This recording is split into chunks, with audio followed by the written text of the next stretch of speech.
এখন বাজে 1:27 দেখি খিদে পায়, প্রচুর খিদে পেয়েছে। তো এখন গাইস ইটস এমন কি সবাই ঠিক তো থাকতে হবে, কারণ তোমরা ইমনের ফ্যামিলি মেম্বার্স।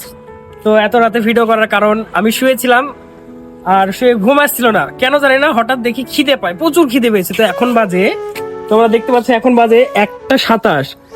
কি আজব মানুষ আমি, 1:27 কারো খিদে পাই? তো চলো এখন আমরা খাবার পাই কি পাবো না এটাই দেখার বিষয়। তো চলো দেখা যাক। আমাদের কপালটা খুবই ভালো যে আমরা এত রাতে একটা হোটেল খোলা পেয়েছি। তো চলো হোটেলের দিকে যাওয়া যাক। এখানে যে কি খাবার পাবো সেটাই ভাবার বিষয়। তো হোটেলের ভেতরে যাওয়া যাক, দিয়ে দেখা যাক কি খাবার এখানে আছে। হোটেলে এসেই দেখি এদের খাবার দাবার প্রায় কমপ্লিট। এদের যে রান্না করার সিস্টেমটা টোটালি বন্ধ করে দিয়েছে, আমাদের জন্য লাস্ট ওপেন করলো এরা, ঠিক আছে। তো চলো, এখানে সব থেকে মজার বিষয় এখানে যে কেরালা একটা জিনিস ভালো, এখানে সারা রাত হোটেল খোলা থাকে কিন্তু চায়ের দোকানও খোলা থাকে। তো দেখো সবাই এখানে বসে খাচ্ছে, এই যে আরো এখন রাত।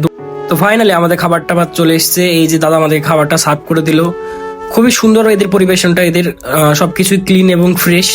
তো দেখা যাক কি খাবার অর্ডার দিয়েছে। তো এখানে শাহিন দাদা আমাদের অর্ডার দিয়েছে পরোটা এবং চিকেন 65। ভাই রাত 2টোর সময় পরোটা চিকেন 65,